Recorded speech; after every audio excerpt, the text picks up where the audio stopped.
चलो बच्चों, तो आज हम लोग ओसी में चैप्टर नंबर 6 कंटिन्यू करें, जो चैप्टर का नाम है forms of business organisation part 2।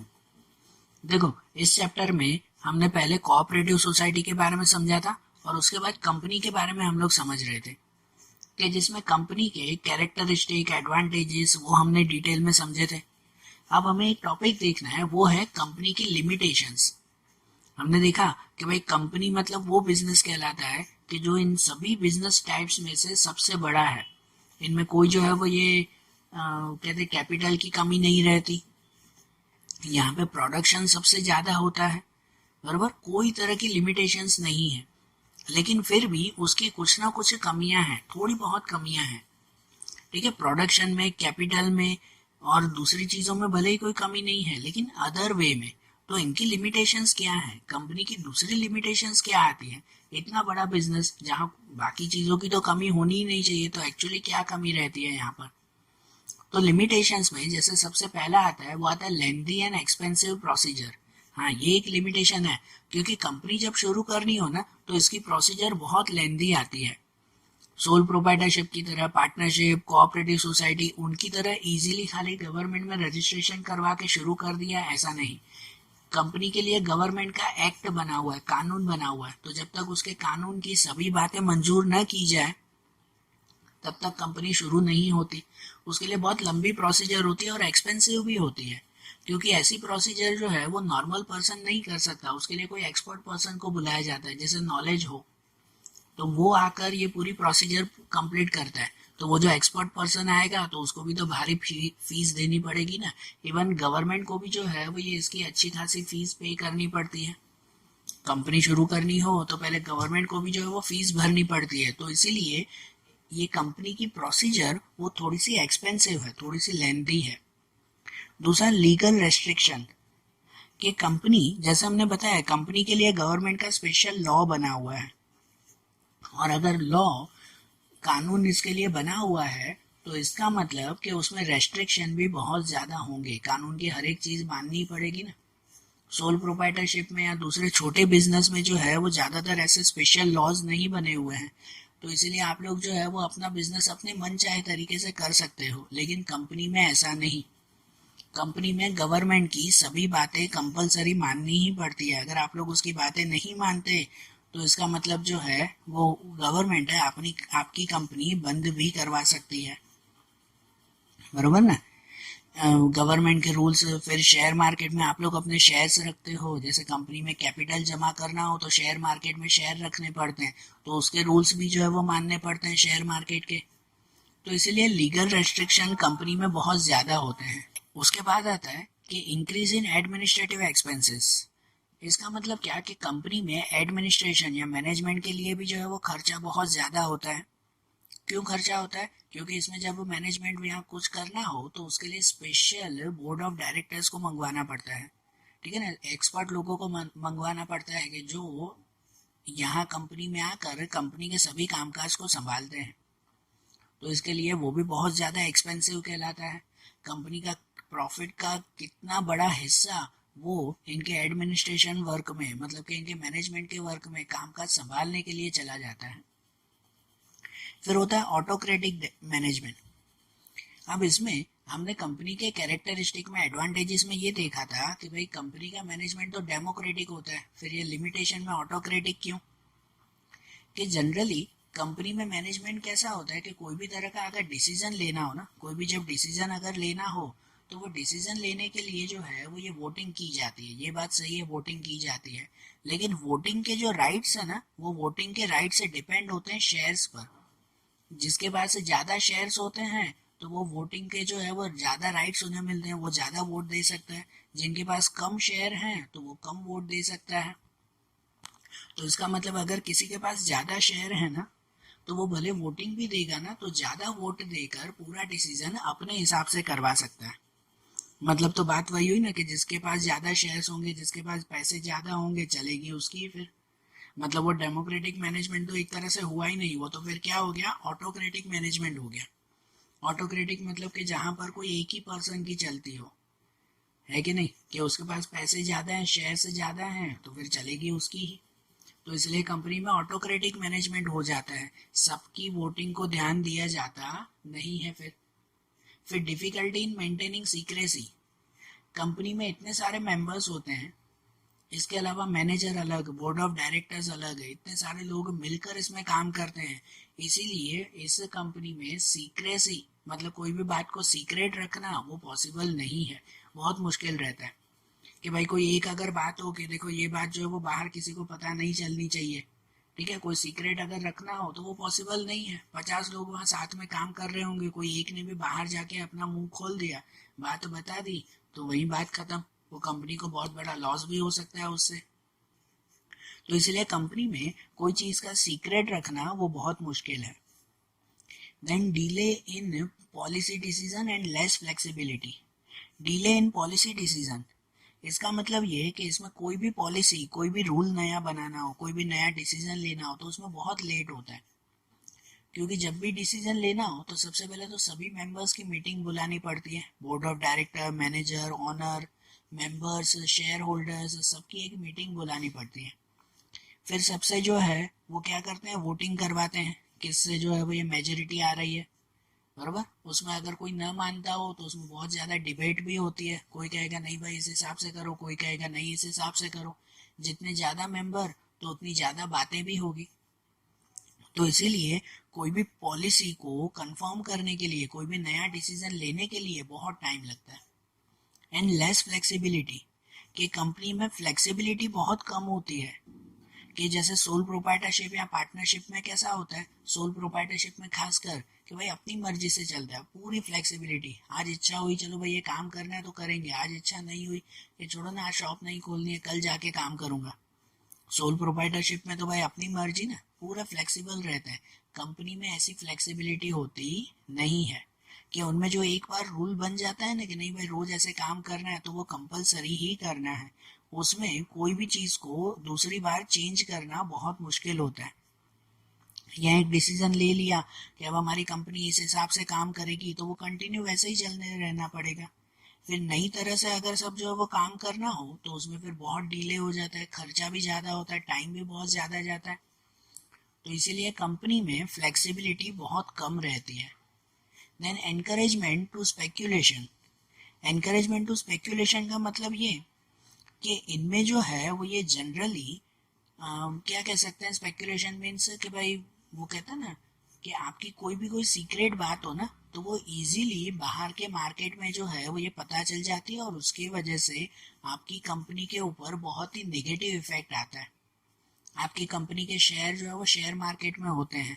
अब आपकी कोई सीक्रेट बात हो और वो सीक्रेट बात जो है वो बाहर कोई लीक हो जाती हो, ये कंपनी का जो मालिक था ना, उस कंपनी के मालिक ने जो है वो कोई गलत काम किया है ना, या कंपनी का मालिक जो है वो ये बैंक में से पैसे लेकर और गायब हो गया है, अगर ऐसी एक अफवाह भी फैल जाए ना तो उससे आपकी कंपनी के शेयर्स, उसकी वैल्यू एकदम डाउन हो जाती है, आपकी कंपनी की पूरी प्रेस्टीज खत्म हो जाती है। एक गलत अफवाह भी अगर कंपनी की बाहर चली जाए तो मतलब कंपनी डूब भी सकती है, बंद भी हो सकती है। तो इसलिए इसमें जो है वो ये स्पेकुलेशन बहुत ज़्यादा होता है, ठीक है ना, कि अगर जितने भी लोग जो उनके शेयर्स वगैरह अगर खरीदते हैं तो कोई पर्सन जो है वो सभी शेयर्स एक साथ खरीद लेता हो, ठीक है, तो वो कंपनी के जो है वो ये डिसीजन में बहुत बड़ा चेंजेस कर सकता है, वो फिर ऑटोक्रेटिक डिसीजन के अकॉर्डिंग फिर वो खुद अपने हिसाब से जो है वो काम करवा सकता है। मतलब इसमें जैसे यूनिटी कहते हैं ना, वो यूनिटी नहीं रहती कंपनी में। And disadvantages to the society, company जितना सोसाइटी को फायदा देती है ना उतना ही सोसाइटी को नुकसान भी करती है, क्योंकि कंपनी में बहुत सारे ऐसे रीजन है कि जिनकी वजह से पूरी सोसाइटी को नुकसान पहुंचता है, कि जैसे कंपनी में जो है वो बाय चांस कभी स्ट्राइक हो जाती हो, मतलब हड़ताल पड़ जाती हो कभी, तो उनमें जो एम्प्लॉयज, जो काम करने वाले लोग हैं वो सब तो थोड़ा कुछ टाइम के लिए बेरोजगार हो जाते हैं ना, फिर सही बात ना। या तो फिर जो है ये कंपनी ज्यादातर सिर्फ जो रिच पर्सन के लिए ही ज्यादातर चीजें बनाने की कोशिश करती है, तो मतलब कंपनी की वजह से सोसाइटी में रिच और रिच होते जाते हैं और पुअर होते जाते हैं, कहते हैं ना अनइक्वल डिस्ट्रीब्यूशन होता है कंपनी की वजह से। तो ये सब कंपनी की लिमिटेशंस है ना। अब जैसे कंपनी के बारे में ये जाना ना, दूसरा एक पॉइंट आता है, वो आता है टाइप्स ऑफ कंपनी। तो टाइप्स ऑफ कंपनी में अलग अलग ग्रुप में डिवाइडेड सब कंपनीज हैं, अलग अलग ग्रुप में डिवाइडेड, कि जिनमें सबसे पहला ग्रुप आता है वो आता है स्टैट्यूटरी कंपनी। ठीक है, स्टैट्यूटरी कंपनी, ये ध्यान से समझना। ये कंपनी मतलब वो कहलाती है कि जो company special law of parliament के, मतलब पार्लियामेंट के स्पेशल कानून से जो है वो ये तैयार होती हो ना, और जो कंपनी पूरी कंट्री में सिर्फ एक ही हो, फिर वो दूसरी कंपनी वैसी तैयार हो पाती नहीं है, तो उसे स्टैट्यूटरी कंपनी है। या कहते हैं कि भाई वन कंपनी, भाई वो सिंगल कंपनी ये कही जाती है। जैसे कि रिजर्व बैंक ऑफ इंडिया, तो रिजर्व बैंक ऑफ इंडिया पूरी कंट्री में एक ही है ना, और स्पेशल कानून से उसे तैयार किया जाता है, उनके लिए अलग स्पेशल रूल्स बनते हैं, है कि नहीं। या LIC, life insurance corporation of India, कि ये LIC वो भी पूरी कंट्री में एक ही है, और ये भी स्पेशल कानून से जो है वो तैयार की गई थी। तो जो गवर्नमेंट या पार्लियामेंट लेजिस्लेटिव उनके स्पेशल लॉ से जो कंपनी तैयार होती है, और जो स्पेशल वर्क के लिए पूरी कंट्री में एक ही जगह पर उसे तैयार किया जाता है, तो उसे स्टैट्यूटरी कंपनी कहते हैं। ठीक है, इस कंपनी के बाद दूसरा टाइप आता है, या समझो कंपनी का दूसरा ग्रुप आता है, तो वो आता है from the view point of number of members. ये समझना, from the view point of number of members, मतलब कि मेंबर्स के हिसाब से कितने टाइप की कंपनी आती है। तो मेंबर के हिसाब से ना 3 टाइप की कंपनी आती है, पब्लिक कंपनी, प्राइवेट कंपनी और वन पर्सन कंपनी। जैसे यहाँ लिखा हुआ है पब्लिक कंपनी, प्राइवेट कंपनी और वन पर्सन कंपनी। फिर उन कंपनी के अंदर और भी दूसरे टाइप्स आते हैं, जिनमें सबसे पहले समझें पब्लिक कंपनी के बारे में। तो पब्लिक कंपनी मतलब कौन, कि जो कंपनी प्राइवेट नहीं कहलाई, मतलब जो गवर्नमेंट की कंपनी हुई वो पब्लिक कंपनी ना। अगर नंबर ऑफ मेंबर्स के हिसाब से समझे ना, तो जिसमें मिनिमम 7 मेंबर्स हो, मिनिमम 7, और मैक्सिमम कोई रेस्ट्रिक्शन नहीं, मैक्सिमम जितने चाहे उतने मेंबर्स हो, तो ऐसी कंपनी पब्लिक कंपनी कहलाती है। बराबर, कि इनमें ये कंपनी जो है वो अपने शेयर्स वो जनरल पब्लिक के लिए ओपन रखती है, कि पब्लिक में कोई भी पर्सन, इंडिया का कोई भी सिटीजन जो है वो इनके इस कंपनी के शेयर खरीद सकता है, मतलब कि इसमें जो है वो ये इन्वेस्टमेंट कर सकता है। इस पब्लिक कंपनी के अंदर ही और 3 टाइप की कंपनी आती है।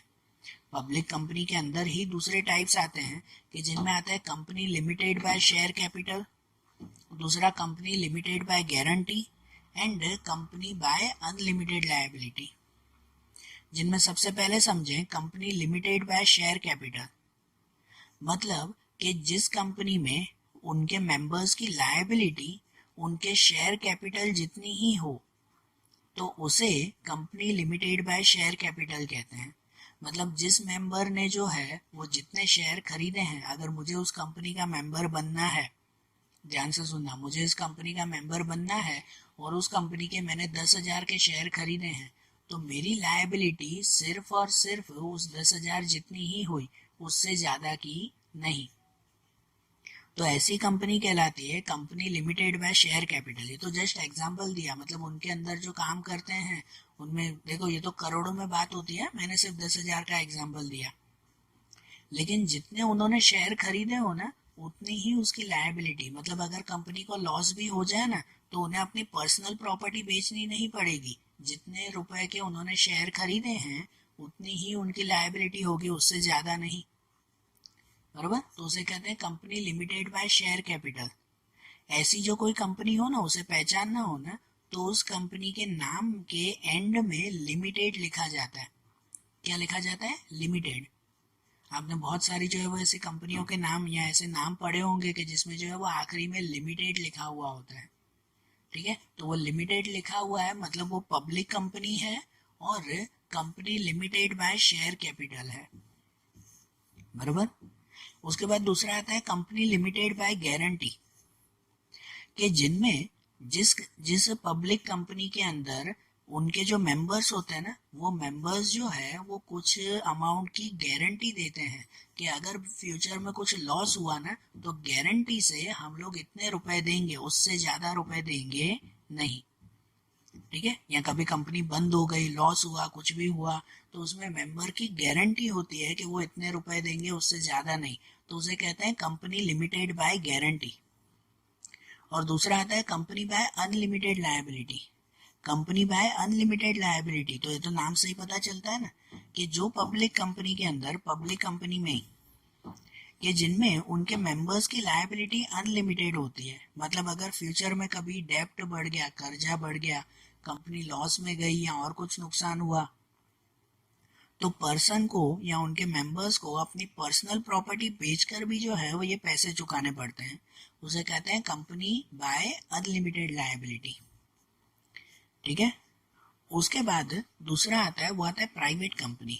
उसी में ही ना, पब्लिक कंपनी के बाद आता है वो आता है प्राइवेट कंपनी। तो प्राइवेट कंपनी किसे कहते हैं?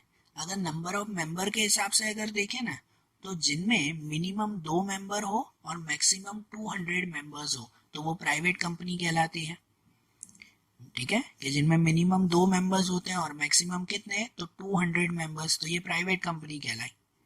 कि ये प्राइवेट कंपनी होती है ना, तो ये अपने शेयर्स सिर्फ अपने मेंबर्स के लिए ही रखती है, जनरल पब्लिक के लिए इनके शेयर्स होते नहीं है। पब्लिक कंपनी के शेयर कोई भी पर्सन खरीद सकता है, जबकि प्राइवेट कंपनी के नहीं, ज्यादातर उनके मेंबर्स ही होते हैं।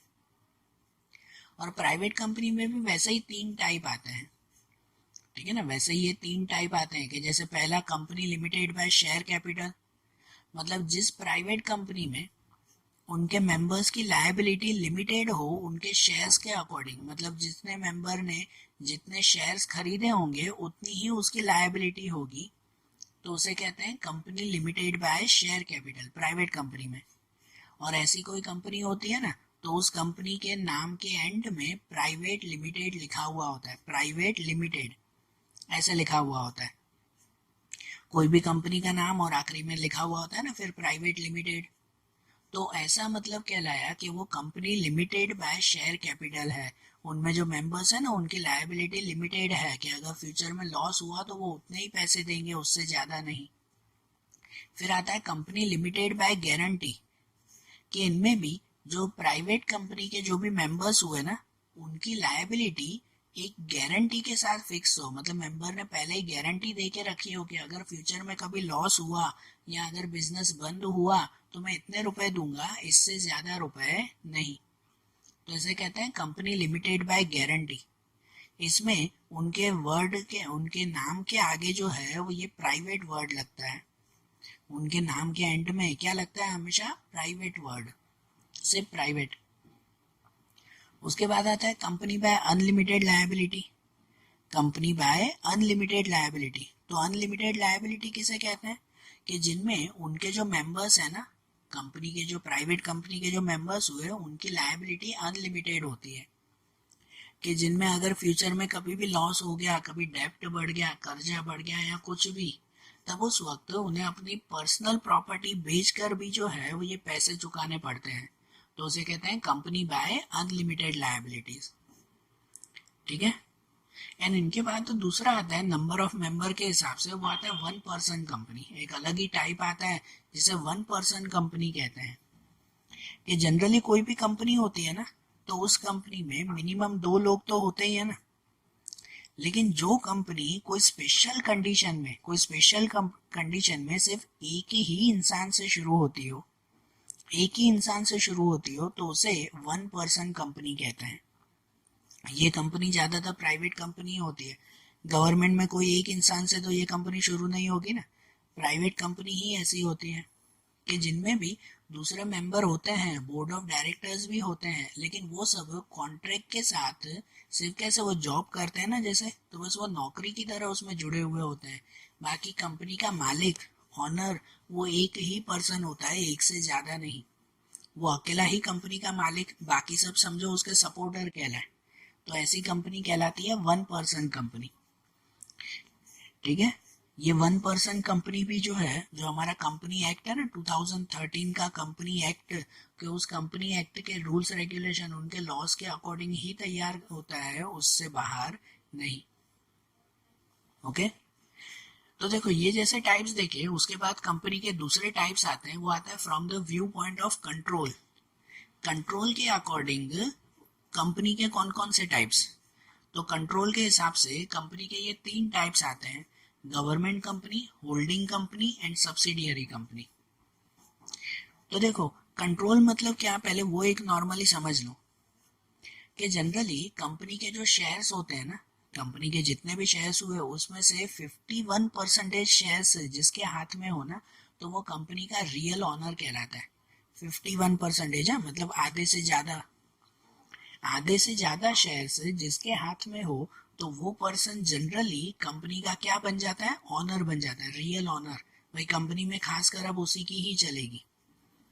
तो इनके हिसाब से जैसे पहला टाइप आता है ना गवर्नमेंट कंपनी, तो गवर्नमेंट कंपनी मतलब वो कहलाता है कि जिसमें जिस कंपनी के मिनिमम 51% शेयर्स, कम से कम 51%, 51 से ज्यादा भी हो सकते हैं, कम से कम 51% शेयर्स अगर गवर्नमेंट के हाथ में हो, फिर वो कोई भी गवर्नमेंट हो, भले सेंट्रल गवर्नमेंट, भले स्टेट गवर्नमेंट, या तो कोई दो स्टेट गवर्नमेंट अगर साथ में मिलकर किसी के शेयर खरीदते हो, या तो एक सेंट्रल गवर्नमेंट और एक स्टेट गवर्नमेंट साथ में मिलकर जो है वो अगर शेयर खरीदते हो, तो इन शॉर्ट जिस कंपनी के 51% से ज्यादा शेयर्स अगर कोई क्या कह सकते हैं गवर्नमेंट के हाथों में हो, तो उसे कहते हैं गवर्नमेंट कंपनी। बराबर ना, सिंपल है ना। ऐसी गवर्नमेंट कंपनी हमारे इंडिया में जैसे कि Ashok hotel limited, Bharat heavy electrical limited जिसे बेल कहते हैं, या तो फिर महानगर टेलीफोन निगम लिमिटेड MTNL। तो ये सब कंपनी क्या कहलाती है, गवर्नमेंट कंपनीज है। इसमें इनके 51% शेयर्स वो गवर्नमेंट के हाथों में है। उनके बाद आता है दूसरा, वो आता है होल्डिंग कंपनी। तो होल्डिंग कंपनी मतलब वो कहलाया कि भाई जो कंपनी दूसरी कंपनी के 51% शेयर्स अपने पास रखती हो, तो उस कंपनी को कहते हैं होल्डिंग कंपनी। मतलब कोई दो कंपनी हो कि उसमें एक कंपनी ने जो है वो दूसरी कंपनी के 51% शेयर्स खरीद के रखे हैं, 51 मतलब कि आधे से ज्यादा शेयर्स हो गए ना, तो वो कंपनी क्या कहलाती है, होल्डिंग कंपनी कहलाती है। जस्ट एग्जाम्पल है कि अगर समझो रिलायंस कंपनी और टाटा कंपनी है, कि अगर रिलायंस कंपनी ने टाटा कंपनी के 50% शेयर्स अगर खरीद लिए हैं, तो वो रिलायंस कंपनी क्या कहलाई, होल्डिंग कंपनी कहलाई, कि भाई उसने उसके जो है वो ये शेयर्स खरीद के रखे हैं। और वो टाटा कंपनी उसके सामने सब्सिडियरी कंपनी कहलाई। जो दूसरा है ना सब्सिडियरी कंपनी, मतलब जिसके 50% से ज्यादा शेयर्स कोई दूसरी कंपनी के हाथ में हो, जिस कंपनी के 50% से ज्यादा शेयर्स कोई दूसरी कंपनी के हाथ में हो, तो उस कंपनी को कहते हैं सब्सिडियरी कंपनी। मतलब अगर रिलायंस कंपनी ने टाटा कंपनी के 50% शेयर्स खरीद के रखे हैं ना, तो वो रिलायंस कंपनी होल्डिंग कंपनी कहलाई, और टाटा कंपनी वो सब्सिडियरी कंपनी कहलाई। समझ आ रहा है ना इन दोनों टाइप्स में, होल्डिंग एंड सब्सिडियरी कंपनी। तो ये हुआ कंट्रोल के हिसाब से। और फिर दूसरा टाइप आता है, वो आता है from the view point of place of registration. मतलब कोई भी कंपनी का रजिस्ट्रेशन कहाँ पे हुआ है उनके हिसाब से। तो रजिस्ट्रेशन के हिसाब से भी कंपनी के दो टाइप आते हैं, वो आता है Indian company and foreign company. ये तो नाम से ही पता चलता है ना कि जिस कंपनी का रजिस्ट्रेशन इंडिया के लॉ के हिसाब से होता हो, मतलब इंडिया में हुआ हो और यहाँ के लॉज कोई जो है वो ये फॉलो करते हो, तो ऐसी कंपनी कहलाती है इंडियन कंपनी। बराबर। और फॉरेन कंपनी कौन सी कहलाई, कि जिस कंपनी का रजिस्ट्रेशन इंडिया के लॉ के हिसाब से नहीं, मतलब इंडिया में उसका रजिस्ट्रेशन नहीं हुआ है, बाहर की कोई कंट्री के लॉ के अकॉर्डिंग, मतलब बाहर की कोई कंट्री में उसका रजिस्ट्रेशन हुआ हो, वो बस इंडिया में आकर काम करते हो, तो ऐसी कंपनी को कहते हैं फॉरेन कंपनी। बरोबर, सिंपल है ना ये। अब देखो ये जैसे हमने रजिस्ट्रेशन के बारे में भी समझा ना, अब हमारे चैप्टर का आखिरी और सबसे इम्पोर्टेंट पॉइंट देखें। जो पॉइंट आता है procedure of formation of company, कि कंपनी अगर शुरू करनी है ना तो उसकी क्या प्रोसीजर। हमने पता है कंपनी की लिमिटेशन में आज देखा कि कंपनी को शुरू करने के लिए बहुत ही लेंदी प्रोसीजर करनी पड़ती है ना, बहुत एक लंबी प्रोसीजर करनी पड़ती है। तो वो लंबी प्रोसीजर कौन सी है, कि अगर कोई कंपनी को शुरू करना हो तो क्या प्रोसीजर करनी पड़ती है, तो वो अब हम लोग देखें। तो देखो, कोई भी कंपनी अगर शुरू करनी हो ना तो उसके प्रोसीजर को दो पार्ट में डिवाइड करते हैं। दो पार्ट में प्रोसीजर होती है कि जिनमें पहला पार्ट आता है प्रमोशन पार्ट और दूसरा पार्ट आता है procedure to obtain certificate of incorporation. पहला प्रमोशन पार्ट आता है। तो प्रमोशन पार्ट हम लोग किसे कहते हैं, इसका मतलब ये कहलाया कि भाई जो है वो कोई भी कंपनी अगर शुरू करनी हो, गवर्नमेंट में रजिस्ट्रेशन करवाना हो, उससे पहले जो वर्क होते हैं, गवर्नमेंट में रजिस्ट्रेशन करवाने से पहले के वर्क, तो वो प्रमोशन में आते हैं। और उसके बाद दूसरा आता है, वो आता है procedure to obtain certificate of incorporation. तो इसका मतलब ये कि उसके बाद जब गवर्नमेंट का ये सर्टिफिकेट ऑफ इनकॉर्पोरेशन है ना, COI इसे कहते हैं, सर्टिफिकेट ऑफ इनकॉर्पोरेशन, तो ये मतलब गवर्नमेंट में सभी उनके रूल्स मानकर फिर जो उनका रजिस्ट्रेशन करवाना पड़ता है ना, जो सर्टिफिकेट गवर्नमेंट से लेना पड़ता है, उसकी प्रोसीजर। जब गवर्नमेंट आपको सर्टिफिकेट ऑफ इनकॉर्पोरेशन दे देती है तो उसका मतलब कि आपकी नई कंपनी शुरुआत हुई। तब तक जो है वो आपकी कंपनी वो कंपनी नहीं कहलाती, बराबर ना। तब तक आपका बिजनेस वो कंपनी नहीं कहलाया जब तक गवर्नमेंट आपको सर्टिफिकेट ऑफ इनकॉर्पोरेशन न दे दे, ये सर्टिफिकेट न दे दे। तो देखो इनकी प्रोसीजर समझे ना। जैसे सबसे पहले प्रमोशन पार्ट आता है।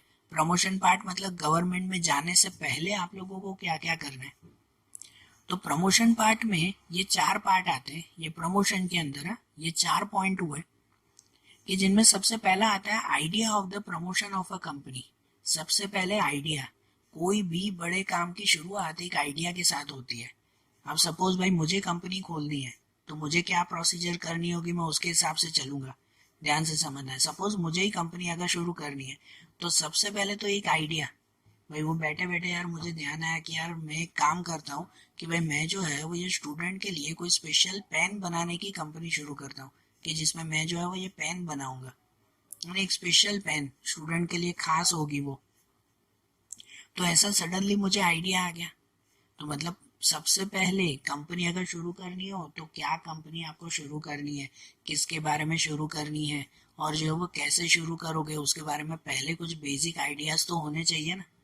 कि नहीं तो मैं जो है वो घर से निकल पड़ूं, मुझे कंपनी शुरू करनी है, कोई पूछेगा किसकी कंपनी, वो बाद में सोचूंगा फिर, तो ऐसे थोड़ी चलेगा। पहले जो है वो सबसे पहले माइंड में क्लियर करना पड़ता है कि आप लोग काम क्या करना चाहते हो।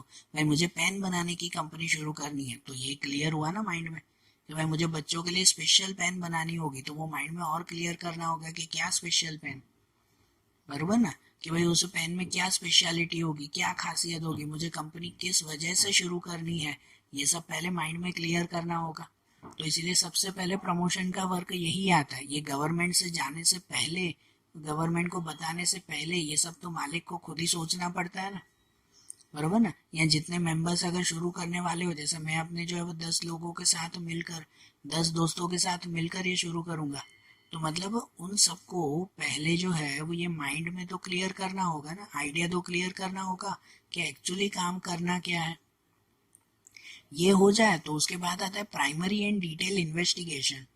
उसके बाद होता है इन्वेस्टिगेशन। इन्वेस्टिगेशन मतलब कि भाई रिसर्च होता है कि जैसे अगर मुझे पेन बनाने की कंपनी शुरू करनी है, ठीक है, कोई स्पेशल पेन बनानी है, तो मैं पहले मार्केट में रिसर्च करूंगा कि यार मार्केट में पेन बनाने वाली कितनी कंपनी है, स्टूडेंट को कौन सी पेन ज़्यादा पसंद आती है, उसके बाद जो है वो उस पेन की प्राइस कितनी है। भाई स्टूडेंट को ज़्यादातर 5 रुपए वाली पेन ज़्यादा पसंद में आती है, तो मतलब मुझे भी अगर अपनी पेन बनानी है तो वो 5 रुपए के आसपास ही प्राइस रखनी पड़ेगी।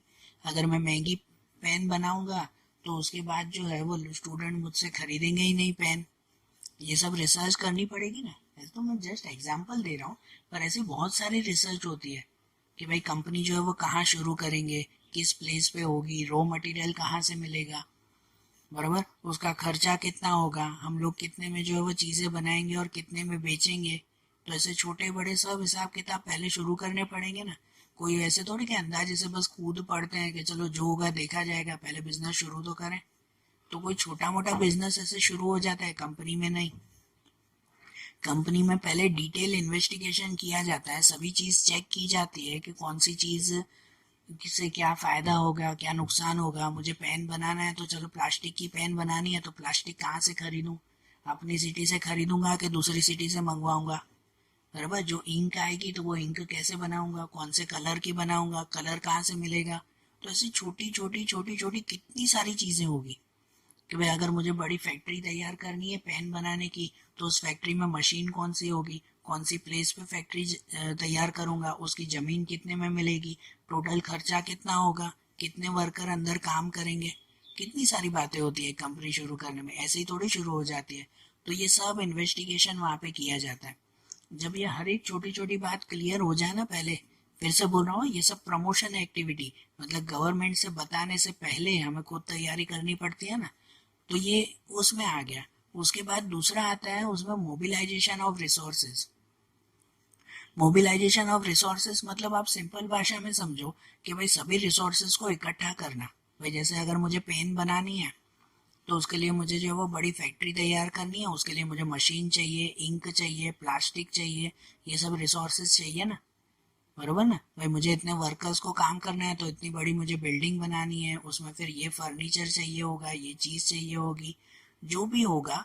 तो उन्हीं सब रिसोर्सेज का क्या करना, तो मोबिलाइजेशन। मोबिलाइजेशन मतलब कि अलग अलग जगह से लाकर इकट्ठा करना, बरोबर। या तो फिर नक्की करवा देना, अगर इकट्ठा न भी करो तो हर जगह पे नक्की करवाना कि हाँ भाई यहाँ से ये लेना है, वहां से वो लेना है, एक चीज नक्की फिक्स हो जाए ना, अरेंजमेंट हो जाए ना सबका, तो वो सब अरेंजमेंट करवाना, ये कहते हैं मोबिलाइजेशन ऑफ रिसोर्सेस। और उसके बाद आता है फाइनेंशियल अरेंजमेंट, बरोबर। सब चीजें ये सब तो जमा हो गई, अब इन सब के लिए पैसे कहाँ से आएंगे, वो उसका भी तो क्लियरिफिकेशन करना पड़ेगा ना। तो फाइनेंशियल अरेंजमेंट जो है वो करना पड़ेगा। फाइनेंशियल अरेंजमेंट मतलब पैसों का जो है वो अरेंजमेंट, कि पैसे कहाँ से आएंगे। तो भाई पैसे जो है वो ये खुद मालिक लेके आएगा, मतलब मेरे 10 दोस्त हैं तो हम सब मिलकर ही काम शुरू कर देंगे। या तो फिर ज़्यादा पैसों की ज़रूरत है, कंपनी में तो करोड़ों में चाहिए होते हैं, तो भाई इतने करोड़ों रुपए अगर चाहिए तो मैं शेयर मार्केट में जो है वो रखूंगा अपने शेयर्स, कि लोग जो है वो ये मेरे मेरे शेयर्स खरीदेंगे और मुझे जो है वो ये पैसे मिलते जाएंगे, बरोबर ना। कि भाई शेयर मार्केट में रखूं, या तो फिर कोई बैंक से लोन ले लूं, या तो सरकार से जो है वो लोन ले लूं। तो क्या करूं मैं, तो उन सब का अरेंजमेंट भी तो करना पड़ेगा ना। तो इन सब के बारे में भी पहले सोच लेना पड़ता है कि भाई मुझे करोड़ों की ये कंपनी शुरू करनी है, तो उस कंपनी के लिए मुझे क्या क्या काम करने पड़ेंगे। जब ये प्रमोशन हो जाए ना, मतलब ये चारों चीजें जब जो है वो क्लियर हो जाए कि हाँ भाई अब ऐसे ही काम करना है, अब कोई तरह के चेंजेस नहीं, बरोबर। तो उसके बाद तो दूसरा पार्ट आता है, जब ये क्लियर हो जाए तो फिर चलते हैं हम लोग के procedure to obtain certificate of incorporation. अब गवर्नमेंट के पास जाएंगे और गवर्नमेंट से सर्टिफिकेट लेना होगा कि भाई अब गवर्नमेंट के सभी कानून को पहले फॉलो करना होगा, सभी उनके रूल्स रेगुलेशंस मानने होंगे। उसके बाद फिर गवर्नमेंट हमें सर्टिफिकेट देगी कि हाँ भाई अब आप अपनी कंपनी शुरू करो। तो ये सर्टिफिकेट लेने के लिए हमें क्या क्या करना होगा, तो सर्टिफिकेट लेने के लिए सबसे पहला पॉइंट आता है, तो वो आता है मेमोरेंडम ऑफ एसोसिएशन। जब सर्टिफिकेट आपको गवर्नमेंट का चाहिए ना, तो उसके लिए पहले आपको एक बेसिक डॉक्यूमेंट तैयार करना होगा, जिस डॉक्यूमेंट को कहते हैं मेमोरेंडम ऑफ एसोसिएशन, MA, है ना, MA कहा जाता है, मेमोरेंडम ऑफ एसोसिएशन। इस डॉक्यूमेंट में क्या क्या बातें लिखते हैं, सुनना ध्यान से, यहाँ पे लिखी हुई नहीं है पर आप ध्यान से सुनना। तो उसके अंदर आपके बिजनेस की, आपके कंपनी की सभी डिटेल्स लिखी गई होती है, जैसे कि नेम, आपकी कंपनी का नेम, है ना, और नेम क्लॉज। जैसे हमने आगे कंपनी के टाइप्स देखे ना, कि अगर जो है वो, अगर क्या कहते हैं, गवर्नमेंट कंपनी होगी तो उसमें पीछे लिमिटेड लिखा जाएगा, अगर प्राइवेट कंपनी होगी तो उसमें प्राइवेट लिमिटेड लिखा जाएगा। तो ऐसे कंपनी का फिक्स नाम क्या होगा, तो वो लिखा जाता है यहाँ मेमोरेंडम ऑफ एसोसिएशन, फर्स्ट में बोल रहा हूँ। एक डॉक्यूमेंट तैयार करते हैं जिसके अंदर ये सब चीज़ें लिखी जाती है। सबसे पहले नाम, आपकी ऑफिस का एड्रेस, ठीक है, कि आपकी मेन ऑफिस कहाँ पे होगी, अगर कोई ब्रांचेस होंगे तो उस ब्रांचेस भी कहाँ कहाँ पे होंगे वो। उसके बाद ऑब्जेक्ट, आपकी कंपनी का मेन मकसद क्या है, भाई क्या काम शुरू कर रहे हो, ठीक है ना, कौन सा, भाई मुझे पेन बनाने का बिजनेस है तो भाई मुझे पेन बनाने का बिजनेस, भाई क्यों कर रहे हो, तो भाई स्टूडेंट्स के लिए कर रहे हैं। तो ये ऑब्जेक्ट उसमें लिखा जाता है मेमोरेंडम ऑफ एसोसिएशन में, फर्स्ट में। फिर लायबिलिटी, कि मेरे साथ जो भी लोग जुड़े हुए हैं, कंपनी में जितने भी मेंबर्स हैं, उन सबके जो है वो ये नाम लिखे जाते हैं और उनकी लायबिलिटी पूछी जाती है कि भाई लायबिलिटी कैसी है, लिमिटेड या अनलिमिटेड लायबिलिटी। सभी कंपनी में सभी मेंबर अनलिमिटेड लायबिलिटी नहीं बोल सकते या सभी मेंबर लिमिटेड नहीं कह सकते, ठीक है, क्योंकि सभी अगर लिमिटेड कहेंगे तो फिर अगर फ्यूचर में लॉस हो गया तो फिर लॉस की भरपाई करेगा कौन? सभी मेंबर में से कोई एक मेंबर को हमेशा अनलिमिटेड लायबिलिटी रखनी ही पड़ती है। तो सबकी लायबिलिटी कैसी है ये भी उस मेमोरेंडम ऑफ एसोसिएशन में लिखना पड़ता है। इसके बाद कैपिटल, कि भाई पैसे जो है वो आप कैसे जमा कर रहे हो, सभी पार्टनर खुद लेके आएंगे या शेयर मार्केट से या कैसे, वो मेंशन करना पड़ता है। और उसके बाद है एसोसिएशन क्लोज, कि भाई मिनिमम कितने मेंबर्स हैं। जैसे प्राइवेट कंपनी हो तो मिनिमम 2 मेंबर होते हैं, मैक्सिमम 200। पब्लिक कंपनी में मिनिमम 7 मेंबर और मैक्सिमम जितने चाहे उतने। तो आपकी कंपनी में टोटल कितने मेंबर्स हैं तो वो एसोसिएशन क्लोज उसमें लिखना पड़ता है, ठीक है ना। ये मेमोरेंडम ऑफ एसोसिएशन में ही अभी चल रहा है। और उसके बाद जब ये सब चीज़ें कंप्लीट हो जाए ना, यही डॉक्यूमेंट जब रेडी हो जाए जिसके अंदर आपने नाम लिखा, एड्रेस लिखा, क्या बिजनेस कर रहे हो, क्यों कर रहे हो, कितने पैसों से कर रहे हो, लायबिलिटी कैसी है, कितने मेंबर्स हैं, तो ये सभी चीज़ें जब मेमोरेंडम ऑफ एसोसिएशन में आ जाए, ये डॉक्यूमेंट तैयार हो जाए, तो उसके बाद दूसरा डॉक्यूमेंट तैयार करते हैं, वो आता है आर्टिकल ऑफ एसोसिएशन, है ना। मेमोरेंडम ऑफ एसोसिएशन के बाद आर्टिकल ऑफ एसोसिएशन AA, ये भी डॉक्यूमेंट जो है वो तैयार करना पड़ता है, जिस डॉक्यूमेंट में आपकी कंपनी के सब रूल्स रेगुलेशंस लिखे होंगे। सब रूल्स रेगुलेशंस कि आपकी कंपनी कैसे चलेगी, कौन मैनेजमेंट करेगा, कैसे मैनेजमेंट होगा, सभी मेंबर के राइट्स कितने होंगे, आपने जो शेयर अगर रखे हैं तो वो शेयर कितने प्राइस का होगा, कितनी इंस्टॉलमेंट होगी, बराबर। इनके अलावा जो आपकी कंपनी में बोर्ड ऑफ डायरेक्टर्स होंगे ना, कंपनी का मैनेजमेंट करने के लिए बोर्ड ऑफ डायरेक्टर्स होंगे, तो वो बोर्ड ऑफ डायरेक्टर्स जो है वो ये कौन कौन से होंगे, तो ये सभी इस आर्टिकल ऑफ एसोसिएशन में लिखा जाएगा। सिंपल मीनिंग में समझो तो आर्टिकल ऑफ एसोसिएशन मतलब आपके कंपनी के सभी रूल्स रेगुलेशंस हो गए, वो सभी रूल्स जो है वो यहाँ लिखे जाते हैं। जब ये तैयार हो जाए तो उसके बाद दूसरा बनता है, वो आता है लिस्ट ऑफ डायरेक्टर्स। हमेशा आपकी कंपनी में 10 बोर्ड ऑफ डायरेक्टर्स होते हैं, तो वो जो 10 लोग होंगे ना, तो उन सभी डायरेक्टर्स की एक लिस्ट, एक दूसरा डॉक्यूमेंट ये तैयार करना होगा, नंबर 3 वाला, कि उसमें सभी जो भी बोर्ड ऑफ डायरेक्टर्स हुए, 10 लोग हुए, उनका नाम, उनकी एड्रेस, उनका एज, वो अगर कोई दूसरे बिजनेस में हो तो वो बिजनेस का नाम, वो कौन सी कंट्री के हैं, इंडिया के ही हैं या कोई बाहर के रहने वाले हैं, तो ये सभी डिटेल उस लिस्ट ऑफ डायरेक्टर में लिखनी पड़ती है।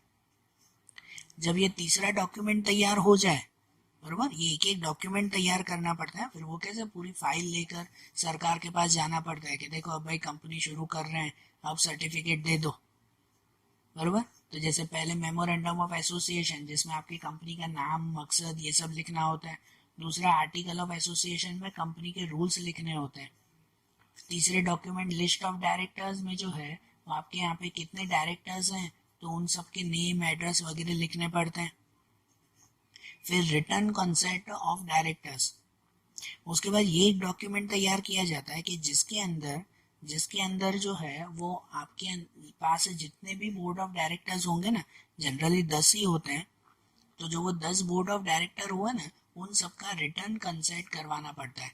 इसका मतलब क्या कि उसकी लिखित मंजूरी सभी डायरेक्टर की साइन के साथ ये लिखवाना पड़ता है कि हाँ भाई सभी डायरेक्टर अपनी मर्जी से जो है वो इस बिजनेस में जुड़े हुए हैं, ठीक है, उनके साथ कोई भी जोर जबरदस्ती नहीं की गई और सब अपनी मर्जी से यहाँ पे काम करेंगे, ठीक है ना। तो ये सभी बोर्ड ऑफ डायरेक्टर का एक मंजूरी पत्र, रिटर्न कंसेंट कहते हैं, एक मंजूरी पत्र लेना पड़ता है। तो जब 10 के 10 मंजूरी पत्र तैयार हो जाए ना इसमें, तो उसके बाद दूसरा डॉक्यूमेंट तैयार करते हैं, वो आता है declaration of interest in other company, कि जैसे ये बोर्ड ऑफ डायरेक्टर हुए, क्या ये बोर्ड ऑफ डायरेक्टर कोई दूसरी कंपनी के साथ भी जुड़े हुए हैं, ठीक है, या आपकी कंपनी को में कोई मैनेजर काम कर रहा है तो क्या वो आपकी कंपनी के साथ साथ कोई दूसरी कंपनी में भी काम कर रहा है ना। अलाउड तो है ना, कोई मना थोड़ी है कि भाई मैं, मुझे अगर जॉब करनी हो तो मैं जो है वो 2 जगह पर साथ में जॉब कर सकता हूँ ना, तो भाई सुबह इस कंपनी में काम करूंगा, दिन को उस कंपनी में काम करूंगा, तो ऐसा मना नहीं है। लेकिन अगर जो है वो आपका कोई भी बोर्ड ऑफ डायरेक्टर आपका कोई भी मैनेजर या कोई भी पर्सन अगर दूसरी कंपनी में भी जुड़ा हुआ है तो उसका डिक्लेरेशन का एक दूसरा डॉक्यूमेंट बनाना पड़ता है कि जिस डॉक्यूमेंट में ये क्लियरली लिखा होता है कि हाँ भाई आपका जो भी ये पर्सन है वो दूसरी कंपनी के साथ भी जुड़ा हुआ है, वहाँ पर भी काम करता है। क्योंकि फ्यूचर में अगर कुछ भी प्रॉब्लम हो गई ना, जैसे आपका कोई कंपनी का कोई सीक्रेट बाहर जो है वो लीक हो गया, कोई सीक्रेट बात सबको पता चल गई, तो सबसे पहले ऐसे इंसान को पकड़ा जाता है कि देखो तुम उस कंपनी में काम करते हो, जरूर जो है वो ये तुमने सीक्रेट बताया होगा। तो ऐसी चीज़ क्लियर होती है ना, तो इसके लिए ये डॉक्यूमेंट भी पहले ही बनाना पड़ता है। उसके बाद बनाना पड़ता है statement of fulfilment of provision of law, कि उनके बाद एक स्टेटमेंट, आखिरी डॉक्यूमेंट आपका एक स्टेटमेंट तैयार करना होता है कि जिस स्टेटमेंट में ये लिखना होता है कि हाँ भाई हम गवर्नमेंट के सभी रूल्स एंड रेगुलेशंस मानने को तैयार हैं और गवर्नमेंट के सभी रूल्स रेगुलेशंस मानकर हम लोग ये कंपनी शुरू कर रहे हैं। जैसे सभी खत्म हो जाए तो आखिरी में वो एक्सेप्ट करते हैं ना कि हाँ भाई मुझे एक्सेप्ट है कि आपके सभी रूल्स रेगुलेशंस में मानने को तैयार हूँ। तो ऐसा एक स्टेटमेंट तैयार करना होता है।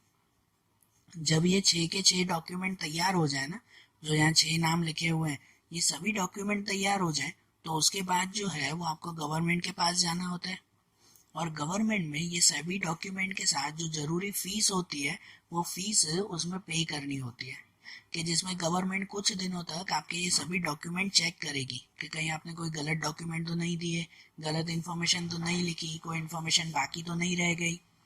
ये सभी चीज़ें जो है वो चेक किए जाते हैं। अगर गवर्नमेंट को लगे कि हाँ भाई आपके सभी डॉक्यूमेंट परफेक्ट हैं, सब लीगल काम है, कोई भी तरह का जो है वो इसमें परेशानी नहीं है, तो फिर गवर्नमेंट आपकी से फीस लेकर और सर्टिफिकेट ऑफ इनकॉर्पोरेशन आपके हाथ में दे देती है। तो मतलब आपको अगर वो सर्टिफिकेट ऑफ इनकॉर्पोरेशन मिल गया, मतलब आपकी कंपनी रजिस्टर हो गई कि अब आपकी लीगल कंपनी स्टार्ट हो चुकी है, बराबर ना। तो इसलिए तो कहते हैं ना कंपनी शुरू करना हो तो इतनी लेंदी प्रोसीजर आती है कि ये सभी रूल्स जो है वो गवर्नमेंट के पहले मानने पड़ते हैं, फिर ही गवर्नमेंट आपको ये सर्टिफिकेट ऑफ इनकॉर्पोरेशन देती है। समझ आई बात? तो देखो आज जैसे हमने कंपनी के बारे में भी ये समझा ना, ठीक है, तो ये बिजनेस के टाइप्स आज हमने देखे। अब इनके दूसरे चैप्टर, ओसी के दूसरे चैप्टर्स अब हम लोग अगले वीडियोस में देखेंगे। Okay, thank you.